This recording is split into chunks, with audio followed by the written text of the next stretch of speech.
Big Brother, mainstream media, government cover-ups. You want answers? Well, so does he. He's Alex Jones on the GCN Radio Network. And now, live from Austin, Texas, Alex Jones. Welcome back to the Alex Jones Show. I'm David Knight filling in for Alex. I'm being joined at the bottom of the hour with Leanne McAdoo and Gigi Erneta. We're going to be talking about the police state. And we just had this article that I mentioned about a 14-year-old boy being tasered in the face while handcuffed by police. His crime? $31.93 shoplifted from Walmart. I mean, we're getting into the territory of Les Miserables. You know, we're taking people. We had a guy arrested by the school because he hooked up his electric car without asking anybody and got 5 cents worth of electricity. So they arrested him. The police state is out of control in America. And we can't just look at these superficial aspects of it, the brutality that we see of it, or children getting tasered in the face instead of being talked to or chased down or whatever. We've got to look at what's underneath this. And part of what's underneath this, of course, is the money that is being made out of the prison industrial complex. We all know that there was a massive prison program that was built up in the wake of Reagan's war on drugs. As he shifted from going after the suppliers to the end users, as his Attorney General Ed Meese put in the mandatory minimums, they started locking so many people up. And with the mandatory minimums, judges had no discretion as to who they could let out. So they were letting out violent criminals so they could keep people who were peaceful marijuana users who were growing marijuana in their closet, not doing anything to anybody outside of their own little world where they're operating, locking these people up for 10 years, 15 years, 20 years with mandatory minimums based on the quantity of marijuana that they discovered in their houses. So they went on this massive prison building program. And of course, the prison bed guarantees we see in many cases has been reported on by, if you will, mainstream media even talks about this. Huffington Post, 70% occupancy guarantees in California. Many other contracts with private prison companies have language that mandates that they get at least a 90% prison beds be filled. And so when those things are not filled, of course, they get to take that money out on the states. They have to make those guarantees. So there's a massive incentive to put people in prison. So just like we were talking about before, if Jeremy Scahill goes out and does a documentary on the dirty war, and he talks about the death and the suffering of our foreign policy, but he ignores the root cause of it, the profits behind it. He ignores that the CIA is getting record high profits from the drug trade in Afghanistan. Hit a new record this year, 2013, a bumper crop of opium products for heroin.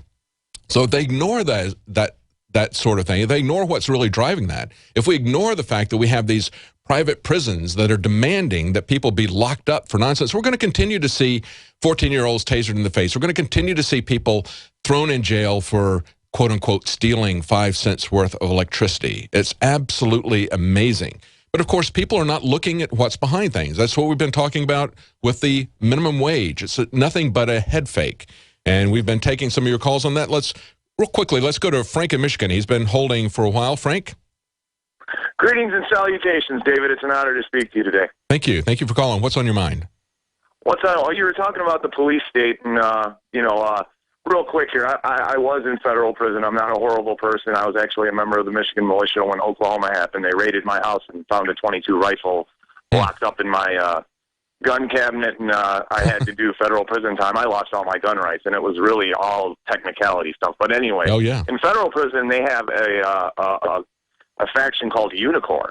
And there is an army of prisoners building stuff, signs, all for local municipalities and all this stuff. So there is a gigantic profiteering going on in the prison system. Yeah. I was locked up with guys who were 70 years old getting 10 years for pulling in a ton too many eel off the, out of Watertown, New York, out of the bay there. Stuff like that. And us as listeners, as citizens of the United States of America, we have this information. And and I know, we go out there and we try to tell people stuff, and they look at us like poops.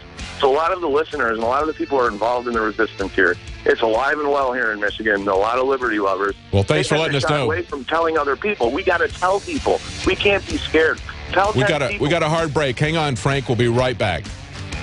Back to the Alex Jones Show. I'm David Knight filling in for Alex, and as we hear The Empire Strikes Back, One of our top stories that's on Drudge today is the Chinese state media is bragging of plans to establish a Death Star moon base. We can't make this stuff up, folks. We don't need to anyway.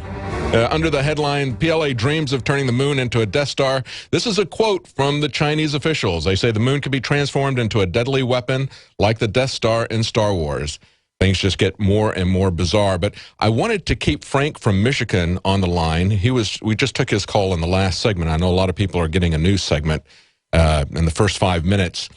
And Frank was telling us about his experience in prison and how they were using prisons for slave labor. Now, that's nothing new to our listeners. Alex has talked about that many times.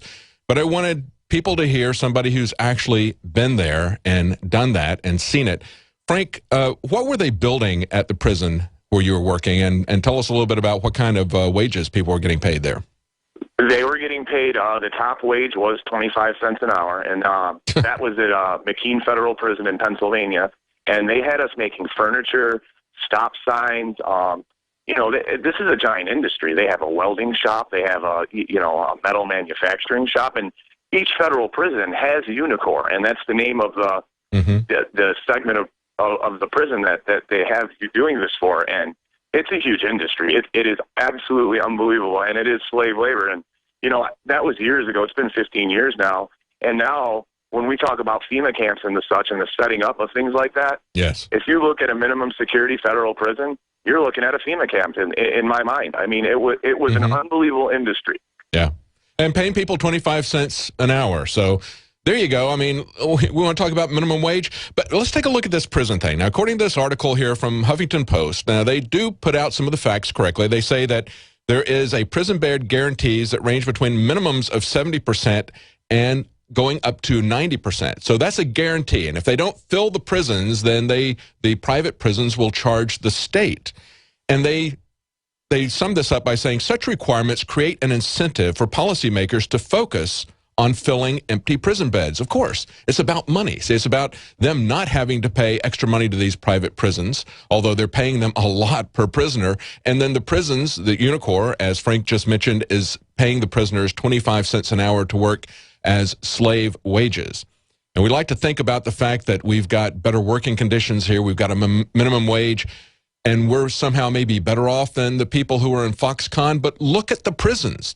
We've got prison labor. We've got slave labor in the U.S.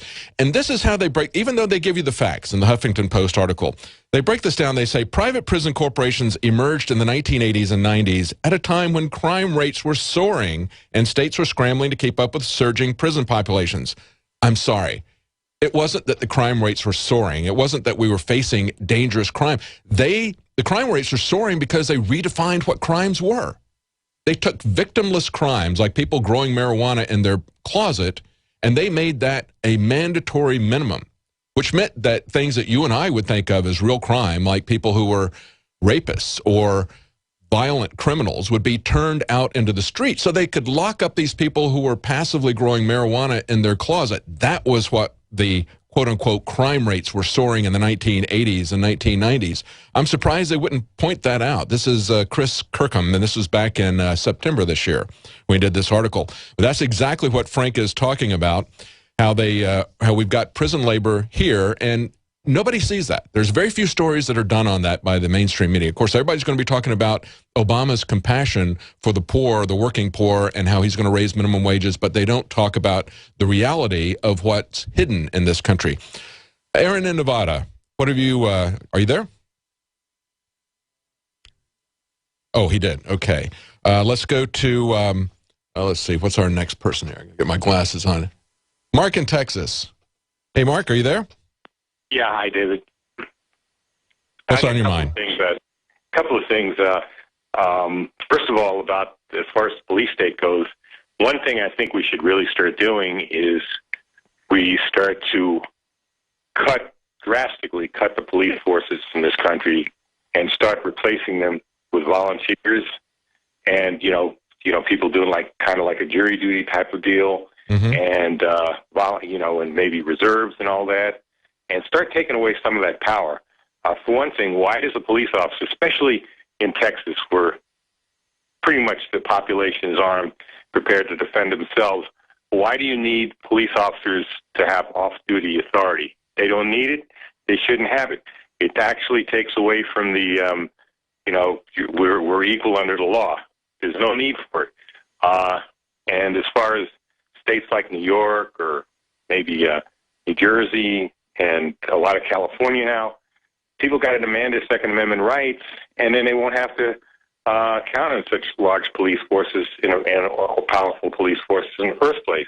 Well, I agree, but that's something that's very different than what the federal government wants, because the federal government is pushing this buildup. They're pushing the fusion centers. They're pushing the militarization of the police, bringing the weapon systems and the vehicles that we've used against urban populations in Iraq and Afghanistan, bringing those home and encouraging the police to not only hire more police, but even more troubling is the mindset that they're encouraging in the police. And this is very much visible when the Infowars crew went with Alex up to Dallas at the protest of the shutting down of the First Amendment around the JFK assassination up there. You could see the attitude of the police there, and you could see that these police who came out and immediately started shoving and punching people without giving them any warning after the other police had let them into the area and they're waiting to proceed to the next checkpoint.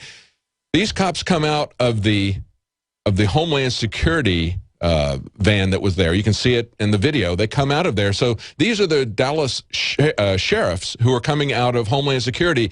Is a perfect metaphor for what we see happening in reality throughout the country, and that is the federal government changing their rules of engagement, if you will, with the civilians.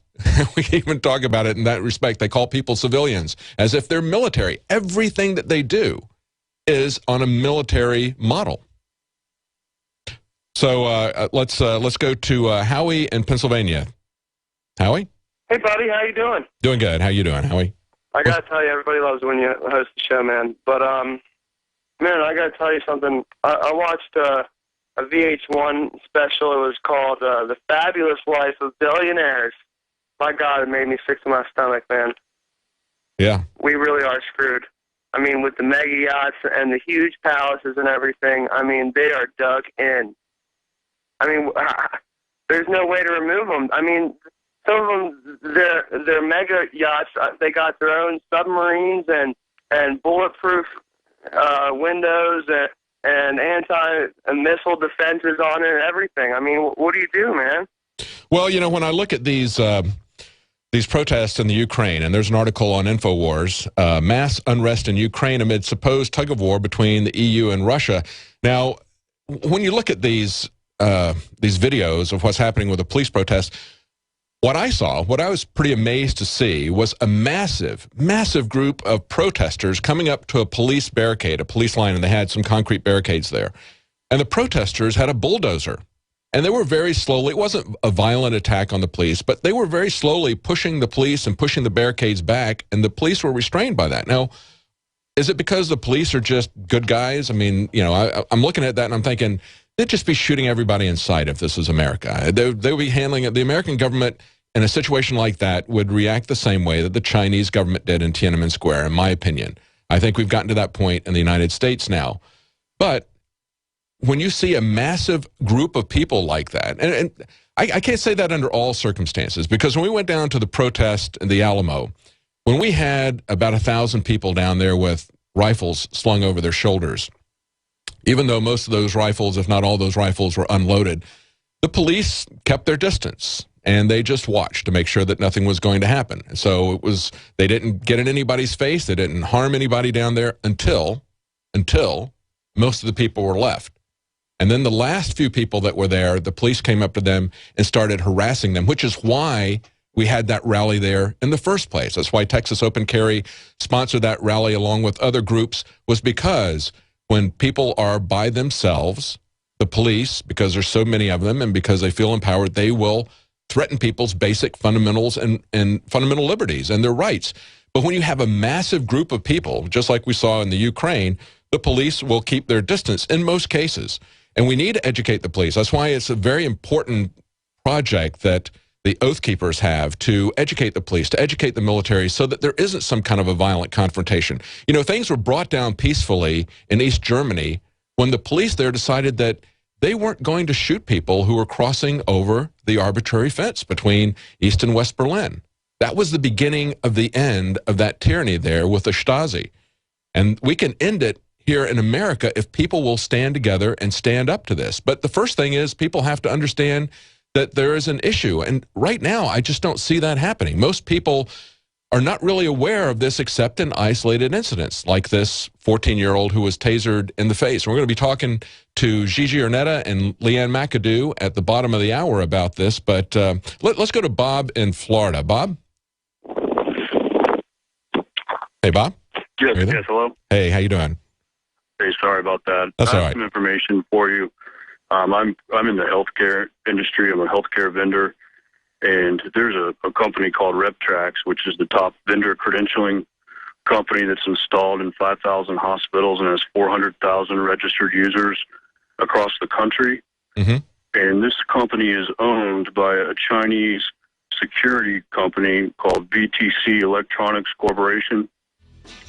And they make all sorts of security equipment, video cameras, surveillance equipment, and they're in all the hospitals. They require all vendors to provide some of their medical records, require vaccinations, and they're essentially tracking all vendors coming in and outside the hospitals. Wow, that's amazing. Well, hang on, we're going to come right back after the break. We'll be back with Leanne McAdoo and Gigi Erneta at the bottom of the hour. I'm David Knight filling in for Alex, and we're taking your calls in this segment. Now, in the next segment, we're going to be joined with Gigi Erneta and with Leanne McAdoo, and they're going to talk about the burgeoning police state, and we see how that is developing in different parts of the world. We see that there's massive demonstrations in the Ukraine, and the police there back down. We can see what can happen if there's enough people that get together. We see the same thing essentially happening in Thailand. In Thailand, they were told that they had a bulldozer just like the people in the Ukraine, and they were told that if they used that bulldozer, the police were going to shoot to kill. Now it appears that they've had second thoughts, and that government has blinked and backed down. There is strength in numbers. We've seen it in our protests. We've seen where in the protests in Dallas, they shut down a free speech around the JFK commemoration. We saw that the police moved on people, the police that were being backed by Homeland Security and the feds, moved on the crowd when it was at its smallest, in the rain and in the cold, and after people had been there for quite some time. We saw that happen at the Alamo in San Antonio. They didn't move against 1,000 people carrying rifles, but when you just had a few straggling around there, they no longer respected their right to open carry, which is a legal right here in Texas. Now, Alex is also going to be joining us, and along with Anthony Gucciardi, and we're going to be talking about the developing problems with Obama. Not that it's anything necessarily new, but what's new is the rhetoric that we're seeing from representatives. We're seeing it from think tanks. We had Michael Cannon with the Cato Institute talking about the fact that if Obama keeps ignoring the laws, that could cause a violent revolution. We see a law professor from George Washington University, Jonathan Turley, a very respected law professor, saying that the danger is quite severe from Obama. The problem that we have with the president is that he's not simply posing a danger to the Constitution, he's becoming the very danger the Constitution was designed to avoid. That's very strong language. We see an article on Infowars.com where a congressman is warning that he fears that Obama could suspend the election laws. And he says, well, if he can suspend the laws on immigration and nationalization, if he can arbitrarily invade another country, if he can do all these things as if he was a dictator, not under the rule of law, not checked by any of the branches of Congress, not under the Constitution, then why not allow him to, he certainly could possibly suspend the election laws and just make himself a perpetual dictator.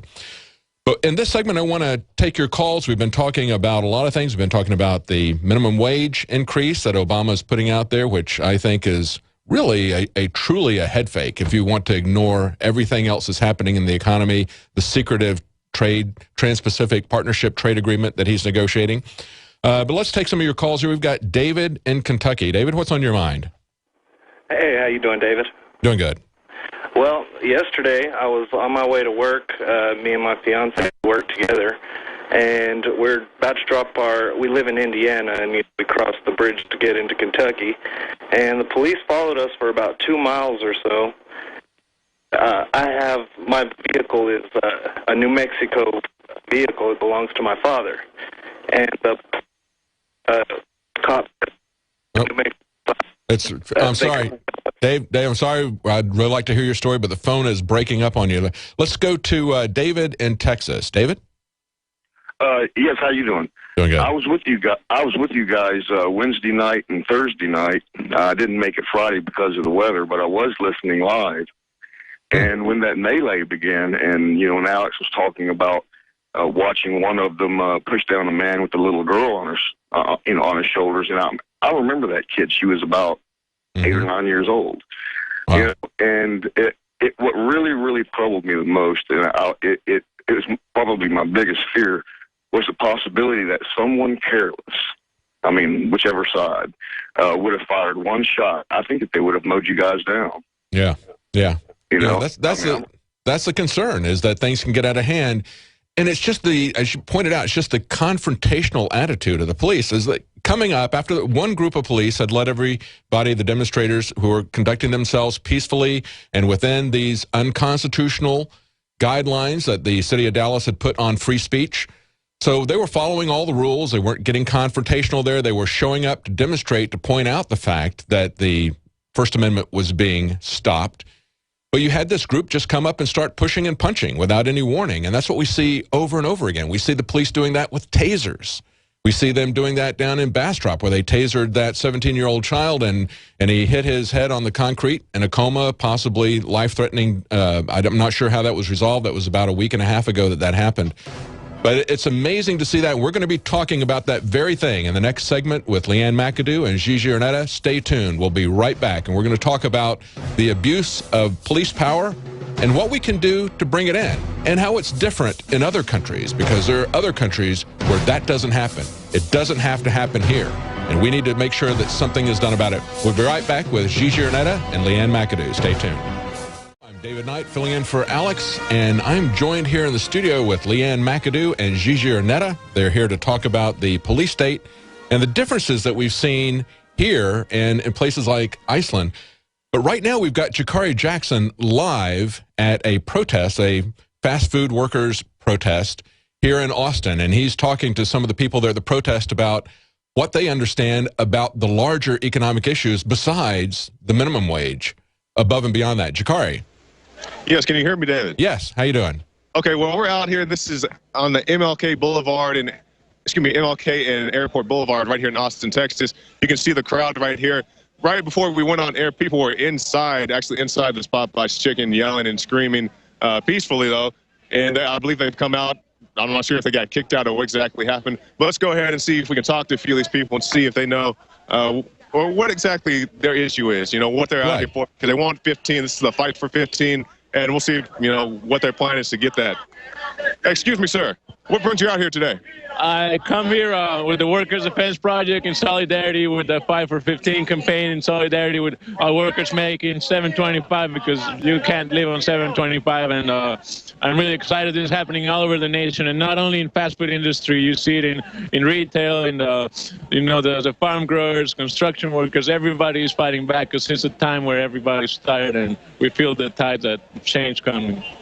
Sir, let me ask you about the devaluing of the dollar, because we have a lot of, I'm sure, college students out here, let's say back in the 60s or so forth, somebody could work at a place like Popeye's Chicken on a minimum wage job, or, a lower wage, and they could afford to pay their tuition, they could afford an apartment and so forth. But now we don't see that. Do you have any idea why that is? I think that is because wealth is every time more and more concentrated in a few conglomerations, a few corporations. I think there's about 10 corporations that have been merging, and that concentration of wealth is it's also organized like we are, and they are passing all these laws. They're convincing all these politicians to pass these laws that benefit all these corporations. They benefit a few. Let me ask you if you know about the Federal Reserve. Some. Yeah. Okay, so the Federal Reserve, they have this thing called quantitative easing, where they basically print money out of thin air. They have nothing backing the money, which makes the dollars worth less and less and less. And while I have no problem with fast food workers, making more money, do you think it may be more effective to maybe have these type of protests at the Federal Reserve? Not instead, but in addition to this, I agree. Chikari, ask him if he knows anything about the Trans-Pacific Partnership. Sir, have you ever heard of the Trans-Pacific Partnership? Yes. Okay, can you tell me a little bit about it? Yeah, as someone I'm from Mexico, and seeing how the NAFTA devastated our country, I just am really terrified about how it's Trans-Pacific. I'm glad you brought up NAFTA, because a lot of people don't know about this NAFTA thing, the NAFTA superhighway and all that. But, sir, we got to move around a little bit, and I definitely appreciate your time. Yeah, you're welcome. Have a good day. That's good. At least he knows about the Trans-Pacific Partnership. And, of course, it's not just the TPP. They've also got a transatlantic free trade agreement, TAFTA, which is going to be just like the crowd here, NAFTA. Yeah, let's ask them. It's a good rowdy crowd. They simmered down a little bit, but when we first got here, there's a lot of screaming, a lot of yelling, and they want more than $7.25. So let's go out and see if we can ask a few more people. Sure. Excuse me, sir. What brings you out here today? Trying to get people a decent wage that they can actually live on. And you think $15 an hour would do that? It'll start. It's a good start on that. I mean, obviously, $7.25. It's a slow death at $7.25. So it's a good start, but not an end. Yeah. Okay, now what would you say to the critics who says, I don't have a problem with people making more money, but working at fast food isn't really something we want to pay a person $15 an hour to do? I think people need a living wage, and I think $15 an hour is the living wage. And I think anyone that works should get a living wage. A lot of these people aren't moving on to some other job. A lot of these people, the average age of the workers, I saw a sign, was 29. That isn't someone that's moving on. They need money now. They need money for their lives now. And if they move on, that's great. But if they stay there, they need a living wage. Hey, Jafari, ask him if he knows that they're going to double the federal gas taxes. Sir, are you aware that they're planning to double the federal gas tax? No.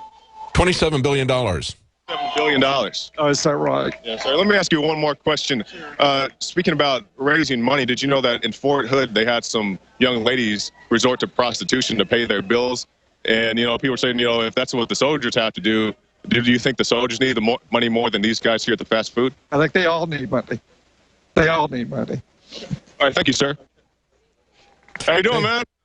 You got your GoPro there. Yeah. Tell me what brings you out here today.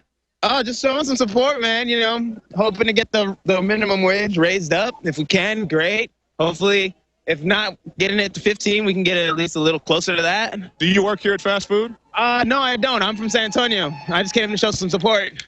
Great. Yeah. Okay, now, one of the concerns is, maybe people aren't living within their means. We see Black Friday, people out going buying Xboxes and PlayStations 4. Do you think that's the issue with the issues going on today?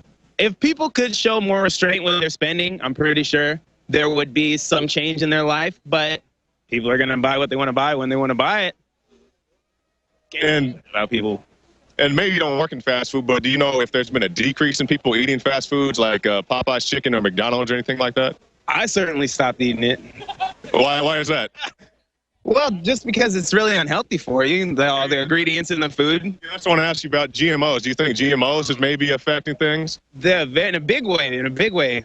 I personally, I'm not a scientist. I didn't study it, but I've done a little research on the web and looked some stuff up, and apparently they're very bad for you. A lot of negative side effects can happen when you start eating them. And I just got back from Italy. I was there for 3 months, and I completely changed my diet. And then when I got back, I started incorporating the American diet back into my diet, and it just obliterated my stomach. I was knocked out for like a week or two, man. Man, that's messed up. Now, a lot of people start these off as a launching pad to other careers. But here in the city of Austin, I know you're from San Antonio, but here in the city of Austin, some members of the Austin City Council want to ban the construction of new fast food restaurants. It was for the children, of course. Yeah. I don't think that would be that bad of an idea. I mean, we have so many already. On almost every street corner, you have a fast food restaurant, different kinds. And I think the quality of them, they're just going lower and lower. If they could maybe come up with a universal fast food that was actually good for you to consume. like on Demolition Man, where the only fast food restaurant left was Taco Bell. All right, that's great. Thanks, Chikari. All right, thanks. We'll go back to you in the studio, David. All right, thanks a lot, Chikari. Great report. Yeah, it's interesting to see, Leanne and Gigi, it's interesting to see how there's not a lot of awareness about the gasoline tax. So as you see, as Obama and the Democrats are offering this one increase to them, they're taking it away with the other hand, right? To see that out there, it's also just another blatant difference between America and Iceland. You don't have the people there fighting for a wage that will allow them to live a decent, not even a decent life, just to pay their minimum bills to survive. That's what they're asking for, and you don't really see that in Iceland. Well, and I really do feel sorry for the people that are there. I'm not trying to dump on people because they're working in fast food, and it is no longer really an entry-level position. And why, though? It's because the economy's been gutted by NAFTA, and it's now going to be gutted by the Trans-Pacific Partnership. We see the economic base of this country being taken out. But on the other hand, you can't just go out and vote yourself a raise. That is the kind of thinking that Obama does. He thinks that he can just speak a website into existence or buy it into existence with $600 million. I mean, it's probably the record amount that anybody has ever spent for a website ever. And it doesn't do anything. I mean, it's still just at the very basic, the best you could say is that some people are claiming that now the front end is collecting the data, but then they have no idea, and they're dropping hints that the back end of the system is throwing out garbage to all the insurance companies and healthcare providers. Well, don't you feel protected, though? I mean, all your information will not only go onto the internet, it'll be stored by the NSA, who's incapable of being secure, and then you go on and let the hackers in. Oh, yeah, let the hackers in, yeah. That's why they're, paying off the insurers, because they're like, look, just take whatever you think you need to just figure this whole debacle out. You figure it all out on your end, and then we'll just pay you and figure it all out later. And who's really paying? That's the solution. Well, we were going to talk about the police state and the burgeoning police state and kind of contrast that to Iceland. But since we're talking about economic issues, let's talk about the fact that Iceland is actually forgiving mortgage debt for their population. That's what we were all told was going to happen. That's what the congressmen were called in to the offices and told that if they didn't give the big bailout, that there was going to be riots in the street, and that those bailouts are going to be used to pay down mortgages. And of course, they could have paid off the mortgages of a huge percentage of the population. I forget what the amount was, but it was well over 50%. Exactly. But they're actually doing that in Iceland because Iceland didn't cave into the bankers. It's the only country in the world that didn't. Yeah, and they kicked them out. They said, get out of here. And they kicked out the politicians that couldn't be trusted, who were trying to get them to use their taxpayer dollars to pay off these too big to fail banks. And they were like, no. They said no to a bailout. And, and contrast that to what's going on in Greece. Yeah, exactly. Where people, we had the report that then the World Health Organization walked it back, but their initial report, which I feel is more credible, their initial report said that there were people in Greece that were self-injecting themselves with HIV so they could get an additional stipend each month because they couldn't afford to eat. They couldn't get any health care. So having AIDS would give them better health care and give them an additional stipend. Now, they walked that back and said, well, but that, I believe, we'll go with the original information that came out from the organization and not with what they were told to walk it back with. We see that happening even with CNN. We see on Sunday, they go in and they test the new and improved website, and it crashes on them while they're testing it. And then the next day, their senior health advisor comes on and just gushes over how wonderful the front end of the Obamacare website is. So, I would go with the initial report from CNN on that. But talk about Iceland and the police state. Well, Monday, Iceland experienced, their country is kind of in a state of mourning because they experienced, for the first time ever since they became a country, a police officer killed a citizen. First time ever. So this is just incredible to them. So they're kind of in this state of It's incredible to me, too, having lived in the United States where the violence is so pervasive from the police and where they treat us as if we're not even a human like they are. Absolute contempt. Well, and their homicide rate in 2009 was 1. Wow. Wow. And the thing here, and another thing to just show how different it is, the police there, they issued an apology, and they said the police regret that this incident and would like to extend our condolences to the family of the man. They didn't say we were wrong in doing this, but they said it's, we're sorry. It's wrong to take a person's life. It's sad that it came to this. I mean, and then you compare that with what is happening in New York, where the police officers who fired into the crowd, both situations, the victim was mentally unstable, right? And so here in New York, they fired into a crowd and injured innocent bystanders, and instead of saying, oh my gosh, we're sorry, they're blaming the man who was unarmed, and they're making him take the blame and be sued for those injuries, and he was unarmed. Did you see this report that we did earlier about this 14? You saw these pictures of this 14-year-old who was tasered in the face while he was handcuffed. I mean, isn't that amazing? And you see how a child. Yeah, exactly, a child. And you see how both eyes are swollen. And they say that happened because he hit the sidewalk. It's his fault. He shouldn't have, been handcuffed and over less than $32 worth of shoplifting. That's the thing to me. It's the lack of proportionality to any of this, and the fact that there's never any accountability. Right, and that lack of accountability, no guilt, no apologies issued, it gives this God complex where they feel they can do whatever they want. Why do they even need to treat us as anything other than they're slaves that they can tase in the face and get away with it? Because there is no accountability, and now we're arming them even more. Giving them even more power. And in Iceland, the registered gun owners, there's actually 90,000 registered gun owners, and there's only, I believe, 350,000 people, maybe 325. I don't want to. Almost a third of their population has a gun. So, are you suggesting that maybe if people had guns and I am absolutely suggesting broad ownership of guns, that might do something to constrain the government? Are you suggesting that maybe if the banks don't run the country, that maybe it might be better for the citizens in Iceland? That. Yeah, I mean, it's a bold suggestion, but well, it's interesting because it is kind of like a little laboratory. It is what we've been talking about. It is what people, if they look at the problem, they can understand it, analyze it, and they know that this is really the way that it should go. But we can actually see it being played out here. It's just like we could see the difference between North and South Korea, or between East and West Germany. We've had those opportunities in the past, or even between, say, Hong Kong and mainland China. We could see how when people were allowed to be free, to the extent that they were free, they were also had healthier lives, they were more prosperous, they were happier, they didn't have these kinds of police state, and yet it's the police state that I see being put on everybody. I was just amazed when I was watching, you were there in Dallas, Leanne, and when I was watching it, what was amazing to me was just the attitude of the police leading up to that confrontation. And the fact that there didn't seem to be any connection with Alex or anybody who would talk to them and ask them legitimate questions. I mean, he wasn't trying to trick them into some kind of a trick interview or anything. He would just ask them, where is such and such a place? Or where can I even go to file a complaint? I've been attacked. Right. And they would just stare straight ahead and not talk to him. Yeah, they're no longer public servants. And I think that they're quite offended by that, where I think the initial definition to be a servant, we might think of slavery or something, but it's actually an honorable thing to serve. And so now they don't want to even be associated with serving you, a citizen. It's completely a 180 from where it used to be. And here we're talking Iceland. They're, almost a third of the population is armed, right? They have guns. The police are unarmed. There's one special task force that has guns, and they're rarely sent out. They were obviously sent out in this instance, but that's the difference.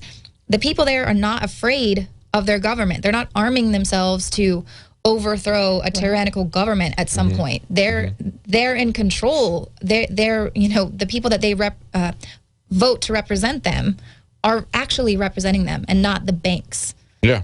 And even the police there that were in Iceland during the major protests that were going on were standing there. They weren't pushing, people around like Leanne. They weren't aggressive about it. They stood there and they stood the line, but they didn't have weapons. They had, I think they had spray and maybe bully clubs. They were just like, we're not going to move on the citizens. They stood there, and even if people were this close, they were nice about it. Go figure, Right. It was and then the whole idea that they had a revolution, that the people had a revolution with pots and pans. Wow, that's amazing. And we've seen that happen before. We saw that when East Germany came down. We saw that it was a peaceful revolution because people showed up peacefully, they were informed, and the police decided that for once they weren't going to shoot on order. And that's what's necessary. It's for the police to understand that they're creating a world that they're going to have to live in, as Alex has said so many times. We're going to be right back with Gigi Erneta and Leanne McAdoo. Stay tuned. I'm joined here in studio with Leanne McAdoo and Gigi Erneta. We've got most of the Prison Planet TV crew here, and we've got just had a report from Gucciardi Jackson, who was out on the street talking to protesters who are trying to get a minimum wage increase. You know, we can't just vote ourselves an increase, but Obama seems to think that he can just suspend reality with his dictates. And we're going to be talking to Anthony Gucciardi and Alex Jones in the next hour about the increasing accusations of Obama acting as if he's a dictator. Even one congressman saying that he's worried that Obama might suspend the election law because, after all, he suspended these other laws. He particularly pointed out the immigration laws. And Gigi, you had an article here about David Dewhurst, our lieutenant governor. I did, but I hate to jump to that now because tonight you mentioned it about Obama. You know, he put up a special election committee. It was an executive order this year, and I don't know if anyone was awake for that. If you go to the executive orders on the White House page, as you mentioned that. It's very interesting that he put together a special committee and then even altered the numbers of the amount of people that he had on that election committee. So, yeah, I smell a rat. And not only that, but they're talking about getting rid of the 22nd Amendment, which would allow him to become... Oh, yeah. They've been talking... well, it's kind of frightening because they've been talking about that for a long time, even for Arnold Schwarzenegger. I mean, they would love to have a perpetual president up there, and one party or the other is bound to do that pretty soon. It's great having everybody in here. Like I said before, we have pretty much most of the Prison Planet TV crew in here, and it's important for you, if you're a listener, to support Prison Planet TV. It's something that you can share with other people. It's a great gift to give. But even if you just buy it for yourself, you can share it with up to 10 other people can listen to it. It's the way that we fund our organization here, the way we fund Prison Planet TV. And we've also got a brand new product. We've got Fluoride Shield.